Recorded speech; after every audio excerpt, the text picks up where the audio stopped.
Breaking news, विश्व का पहला एयर फिल्ट्रेशन प्लांट आज अमेरिका ने इनॉग्रेट किया है। इस प्लांट की अनुमानित कीमत 1 लाख करोड़ रुपए बताई जा रही है। अब आप जल्द ही शुद्ध हवा खरीद सकते हैं। अब आप सब ये सोच रहे होंगे कि ये कैसी वाहियात न्यूज दे रहा हूं मैं, पर रुकिए, अभी के हालातों को देखते हुए मुझे ऐसा लगता है कि एक ऐसा समय आएगा जब कुछ ऐसी ही न्यूज अनाउंस होगी, क्योंकि हम सब अपने लिए और आने वाली पीढ़ी के लिए कुछ ऐसे ही हालात क्रिएट करते जा रहे हैं। आपको यकीन नहीं होगा, इसलिए आज मैं इस वीडियो के माध्यम से आपको ये समझाना चाह रहा हूं। तो वीडियो के एंड तक बने रहिएगा इस पूरे वीडियो का मोटिव समझने के लिए।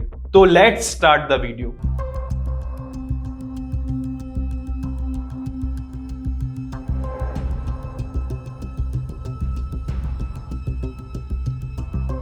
एक बच्चा जब स्कूल से आता है, स्कूल से आने के बाद ऑब्वियसली उसको भूख लगती है। अब भूख लगती है तो आप बड़े ही प्यार से उसको मोबाइल फोन दे देते हो। अब ये आपको जज करना है कि ये आपका प्यार है या सेल्फिशनेस, कि आप मारोगे, उसको पीटोगे, वो रोएगा, वो तमाशे करेगा, आपके 1-1.5 घंटा बर्बाद हो जाएंगे, आप मेंटली फ्रस्ट्रेट हो जाओगे। तो इन सब से बचने के लिए आप उसको मोबाइल फोन दे देते हो। अब वो मोबाइल फोन 1-1.5-2 घंटे तक कंटिन्यू देख रहा है और ये रोज हो रहा है। मैं अलग से कोई चीज नहीं बोल रहा हूं। अब इमेजिन करिए, आप उसे खाना खिला रहे हो और वो बच्चा, वो नादान सा बच्चा 2 घंटे 1.5 घंटे तक 2 रोटी खाने का टाइम ले रहा है। मतलब उसको 2 रोटी खाने में 2 घंटे लग रहे हैं। अब 2 घंटे तक कंटिन्यू 5-6 दिन हफ्ते में मोबाइल देख रहा है और फिर फाइनली जाकर उसका खाना खत्म हो जाता है। अब थोड़ा सो या टाइम पास करने के बाद ट्यूशन टाइम आ जाता है। अब आप उसके ट्यूशन भेज देते हो। अब वो ट्यूशन से जब वापस आता है फिर आधे घंटा खेलेगा, दोस्ती यारी जो भी है। अब उसको फिर ऑब्वियसली भूख लगती है। अब वो डिमांड करता है कि उसको pasta, pizza, burger, sandwich, XYZ fast food खाने की इच्छा हो रही है। पर फिर आप उसकी जिद पूरी करते हो। मे बी प्यार बोल लो या फिर सेल्फिशनेस की खाना बनाना पड़ेगा, थक गए हो, जो भी चीज हो, ये मैं जज नहीं कर सकता। तो आप बड़े ही प्यार से स्विगी, जोमेटो, जितने भी डिलीवरी पार्टनर्स है, आप उससे खाना मंगवा लेते हो। अब खाना मंगवाते हो, ये पूरा जंक फूड वो बच्चा खा रहा है, उसमें कोल्ड ड्रिंक भी इंक्लूड है, उसमें फास्ट फूड भी इंक्लूड है और ना जाने क्या क्या। अब ये आपकी रोजमर्रा की लाइफ का हिस्सा बन चुका है और ये सेम शेड्यूल ना जाने हफ्ते में कितनी बार और महीने में कितनी बार रिपीट हो रहा है। और पता है सबसे बुरी बात क्या है? आज एक 10 साल के लड़के के बाल सफेद हो गए, उसको एंजाइटी है, उसको बीपी है, उसको शुगर है, वो मोटापा उसका बहुत बढ़ गया है। और इससे बुरी बात, हम डॉक्टर के पास जाते हैं और पूछते हैं ऐसा क्यों। मैं आपसे पूछना चाहता हूं कि आपको नहीं पता ऐसा क्यों? जब आप अपनी आंखों के सामने उसको सुबह शाम फोन दे रहे हो, जब आप अपनी आंखों के सामने उसको बाहर का खिला रहे हो, जब आप आंखों के सामने उसको टाइम नहीं दे रहे हो, और फिर आप डॉक्टर से पूछ रहे हो कि ऐसा क्यों। मैं ये दावे के साथ कह सकता हूं कि हम भगवान के सबसे ज्यादा एडवांस क्रिएचर है, पर हम इतने ज्यादा नादान, पर हमको पता है ये चीज आगे चल के हमारे लिए बुरी बन जाए, पर उसके बाद हम ये सब इग्नोर करते हैं और हम स्माइल करते हुए बोलते हैं कि हम आने वाली पीढ़ी के लिए पैसा जमा कर रहे हैं, हम आने वाली पीढ़ी के लिए कर रहे हैं। मैं बोलता हूं हमको ये बोलना चाहिए कि हम बड़े ही सेल्फिश हैं। हम सिर्फ अपने लिए जीते हैं। आज एक 25-30 साल के लड़की को हार्ट अटैक आ रहा है, उसके बाल पूरे झड़ चुके हैं। सेम प्रॉब्लम उसके साथ, बाल पूरे पक गए, बीपी है, शुगर है, एंजाइटी है, वो खुश नहीं है, हैप्पी ही नहीं है, डिप्रेशन में है, प्रेशर कुकर बन चुका है उसका दिमाग, और उसके बाद सुसाइड तक होना चालू हो गए बहुत ज्यादा नंबर्स के साथ। तो बॉस, सवाल ये उठता है ऐसा क्यों? अब इस बात को बेहतर तरीके से एक्सप्लेन करने के लिए मान के चलिए कि मेरे पास टाइम ट्रेवल की मशीन आ गई है और मैं आपको अब 90s का सैर कराना चाहता हूं कि 90s में कैसा होता था। तो चले 90s में। Welcome to 90s। आप सब इमेजिन कीजिए, मैं भी इमेजिन करता हूं कि 90s में होता क्या था। एक बहुत बड़ी फैमिली होती थी और सब एक साथ रहती थी। एक माता पिता के 6-7-8 बच्चे होते थे, जैसे हमारे पापा लोग या पापा के पापा, और हम सब अपना बचपना में उनके साथ रहे। तब एक माँ के 6-7 बच्चे, इमेजिन कीजिए। उस टाइम पे रेडीमेड फूड कुछ भी नहीं होते थे। उस टाइम पे पिता अपने बच्चों का एजुकेशन भी करता था, माँ घर भी संभालती थी, 7-7 8-8 बच्चों की परवरिश भी करती थी, घर में ताजे नाश्ते भी बनते थे। और उस टाइम के लोग बहुत ज्यादा सोशल थे, तो कोई ना कोई घर में आना जाना करता रहता था। उसके बाद लंच डिनर सब बनता था। और मजे की बात बताऊं, उस टाइम पे गैस वैस कुछ भी नहीं होता था। माँ जो होती थी वो चूल्हे में झुक के खाना बनाती थी। अब ये बातें मैं आपको क्यों बता रहा हूँ? हम ये बोलते हैं हम बहुत ही एडवांस जनरेशन है, हम बहुत मेहनत करते हैं। आपको लगता है उस टाइम से कंपेयर करो तो हम ज्यादा मेहनत करते हैं, पर तो भी उस टाइम के लोग हमसे बहुत ज्यादा खुश होते थे। एंजाइटी, डिप्रेशन, ये सब चीजें बहुत कम होती थी। और उस समय की औरतें, मैं आपको पहले ही बोला, बहुत मेहनत करती थी। पर आपको पता है, उनके जल्दी घुटनों में प्रॉब्लम नहीं आती थी। उन लोग बहुत जल्दी हेल्थ प्रॉब्लम में नहीं जाते थे। उनको बहुत जल्दी हार्ट अटैक्स नहीं आते थे। वो हमसे बहुत ज्यादा खुश थे और बहुत अच्छी उनकी हेल्दी लाइफस्टाइल थी। ना स्विगी होता था, ना जोमेटो होता था, ना कोई ऐसे रेस्टोरेंट्स होते थे। बड़े चिल्लर चमन्नी वाले आइटम खाते थे उन लोग, और हम छोटे से आइटम खा के बीमार पड़ जाते हैं। मुझे आज भी याद है, जब मैं अपने दादी के घर जाता था, उनकी किचन के सज्जे में 8, 10, 12 टाइप के नाश्ते बने रहते थे, हमेशा 12 महीने, और वो भी घर में बने। उस टाइम त्योहार इतने धूमधाम से मनाए जाते थे, चाहे वो दिवाली हो, होली हो, छोटे त्योहार, बड़े त्योहार, बहुत बड़े त्योहार। 5-5, 10-10 दिन पहले से तैयारियां और एक्साइटमेंट बढ़ जाती थी। लोग गेट टुगेदर हो जाते थे एक दूसरे से मिलने के लिए, बात करने के लिए। उस टाइम पे सोशल मीडिया नहीं था, बट तो भी लोग एक दूसरे से अपडेटेड रहते थे। कैसे? फिजिकली मिलके। जरा सोचिए कितना अच्छा माहौल था। अब इस टाइम 10 साल के बच्चे को ये सब प्रॉब्लम नहीं होती थी। 25-30 साल के आदमी को हार्ट अटैक्स नहीं आते थे हार्ट अटैक्स, पर 50, 55, 40 इस उम्र में, जो कि नेचुरल थी। सपनों की भरी दुनिया से वापस प्रेजेंट में आ जाइए। अब मैं आपसे पूछता हूं, ये पूरे लॉजिक है, ये सब प्रैक्टिकल बात है जो हम सब ने देखा है, तो आप ही मुझे बताइए, उस टाइम पे ये प्रॉब्लम्स थी ही नहीं, और थी तो बहुत लेट समय में, अभी क्यों? अब सिर्फ आपके लिए एक और टाइम ट्रेवल, जो कि फ्यूचर में होगा। अब फ्यूचर में जाते और समझते अगर ऐसे ही चलते रहा तो क्या होने वाला है। तो रेडी है फ्यूचर में जाने के लिए?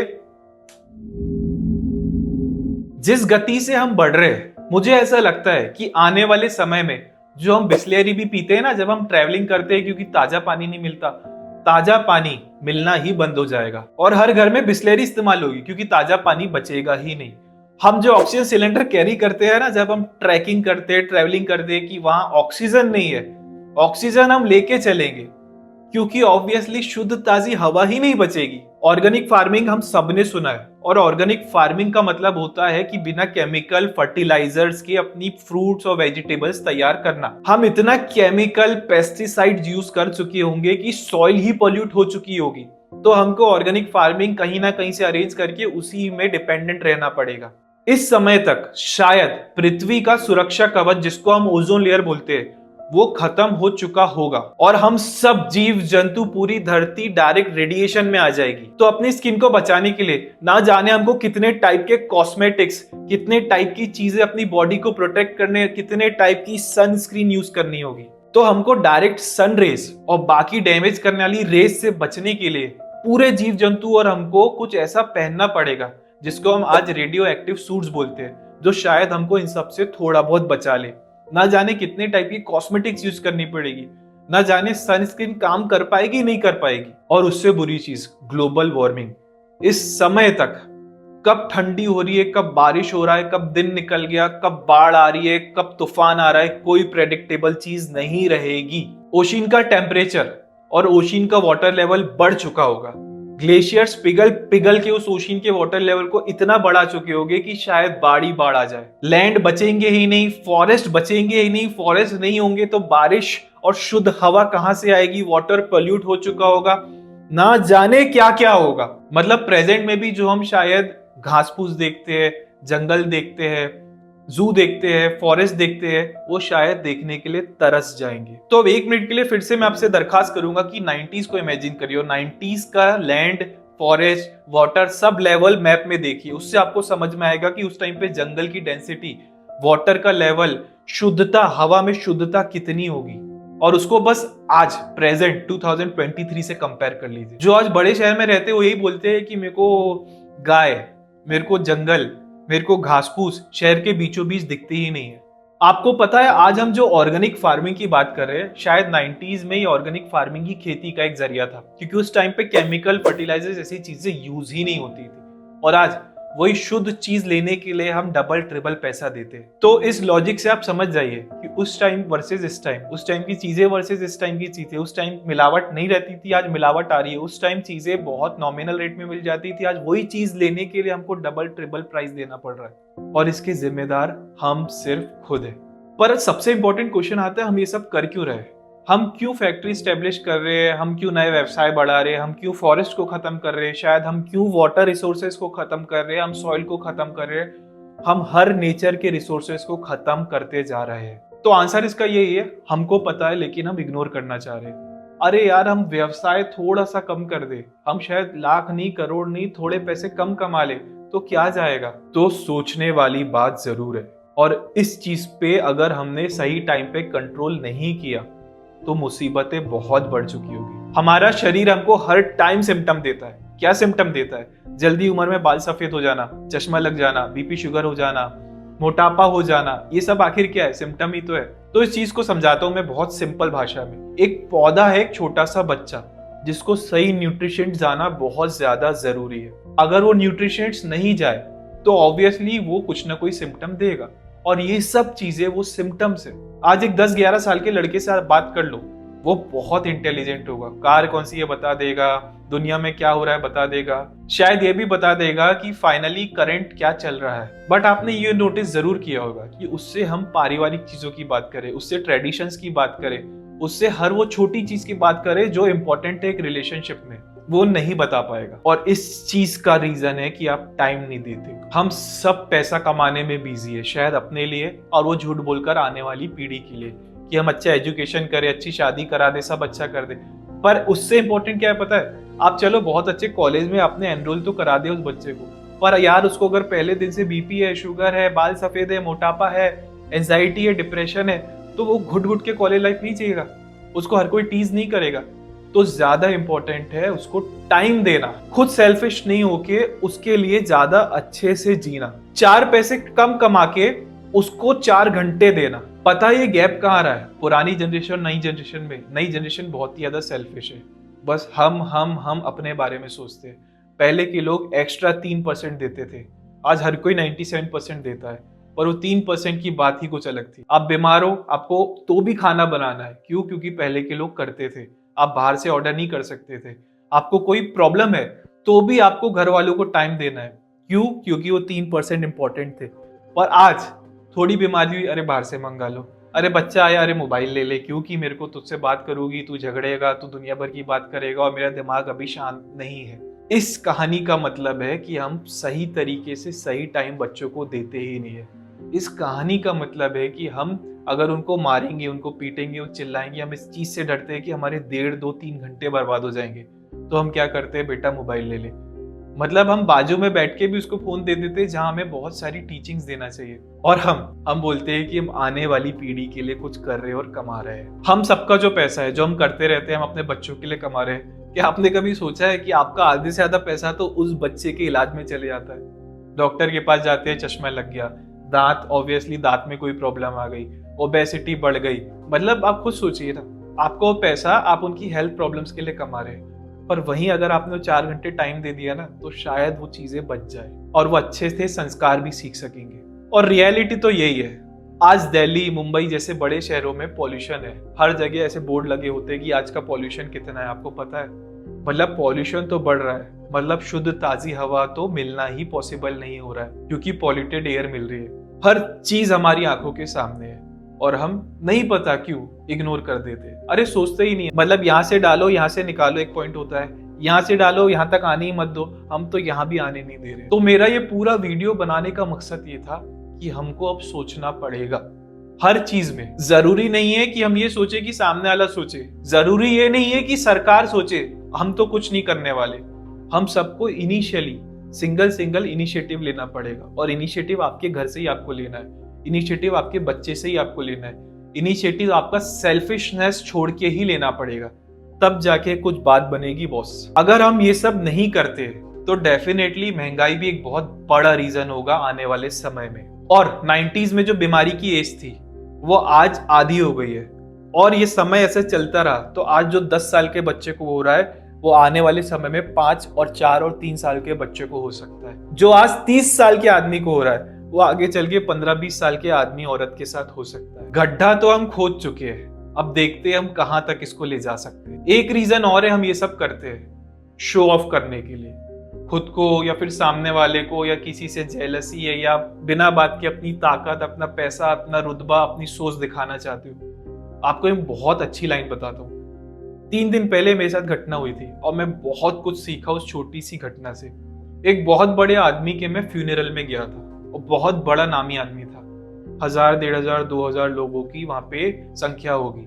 अब हुआ क्या, अब धीरे धीरे मैं अंदर जा रहा था।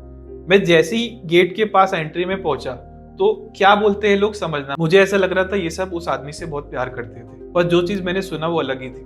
जैसे ही मैं गेट के अंदर पहुंचा, 2-3 आदमी आपस में बात कर रहे थे और एक को कॉल आया और मैं जस्ट उसके बाजू में खड़ा था। तो बोलता है बस लाश को जला रहे और फिर हम आ रहे हैं। तो मुझे समझ में आया ये उसका बेस्ट फ्रेंड या कोई अच्छा फैमिली मेंबर तो नहीं होगा।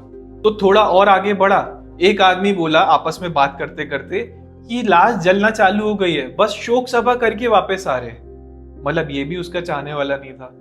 और मैं आगे गया क्योंकि मुझे भी ऑब्वियसली दर्शन करने थे। बस उनके फैमिली वाले 2-4 लोग बड़े इमोशनल थे, रो रहे थे, चीख रहे थे, चिल्ला रहे थे। उसके अलावा किसी को कोई मतलब नहीं था। और हम इतने अच्छे लोग क्या सोचेंगे ये सोचकर कदम रखते हैं। लोग क्या सोचेंगे ये सोचकर डिसीजन लेते हैं। किसी को किसी से मतलब नहीं है। सिर्फ 2-4 लोग आपके जीवन में है जो आपकी स्टोरी जानते हैं, जो आपकी एक्चुअल स्टोरी से मतलब रखते हैं। वही लोग आपके काम के हैं, बाकी आपके काम का कोई नहीं है। तो मैं तो बोलूंगा ये शो ऑफ करना, ये करना सब भूल जाओ। तो जिन आदमी की डेथ हुई थी उनका सब कुछ खत्म हो गया, उनकी प्रॉपर्टी खत्म, उनके शायद पोजेशंस खत्म, उनके मोबाइल फोन खत्म, उनने जो शायद पैसा जोड़ के बहुत महंगी कार ली होगी वो किसी और को चलेगी, उनका घर किसी और को चले गया, उनके दोस्त, दुश्मन, एटीट्यूड, ईगो सब खत्म। तो लाइफ यही है। तो मैं सबको ये बोलना चाहूंगा इस वीडियो के माध्यम से कि हमको सोचना पड़ेगा और हमको अपने डायलॉग्स चेंज करने पड़ेंगे। ये आने वाली पीढ़ी के लिए तो करना ही नहीं चाहिए। हमको ये बोलना चाहिए बड़े सेल्फिश है, हम खुद के लिए करते, क्योंकि आने वाले के लिए करोगे तो आपका नजरिया आपको चेंज करना पड़ेगा। आपको अपना सेल्फिशनेस छोड़ना पड़ेगा, आपको वो 3% देना होगा, तब जाके हम ये बोल पाएंगे कि हाँ हमने अपने आने वाली पीढ़ी के लिए कुछ अच्छा किया है। तो अगर आपको ये मेरा वीडियो पसंद आया तो प्लीज इस वीडियो को ज्यादा से ज्यादा शेयर कीजिए, लाइक कीजिए, ताकि ज्यादा से ज्यादा लोगों तक पहुंचे और उनकी शायद आंखें खोले जैसी मेरी खुली। और जाते जाते यही बोलना चाहूंगा कि हम सब प्रकृति के साथ चले, ना कि उसके अगेंस्ट, क्योंकि every action has equal and opposite reaction. तो मिलते हैं नेक्स्ट वीडियो में नेक्स्ट टॉपिक के साथ। और आपको यही मैसेज देना चाहूंगा कि हर कोई नफरत फैला रहा है, मैं बस प्यार फैलाना चाहता हूँ। तो थैंक यू।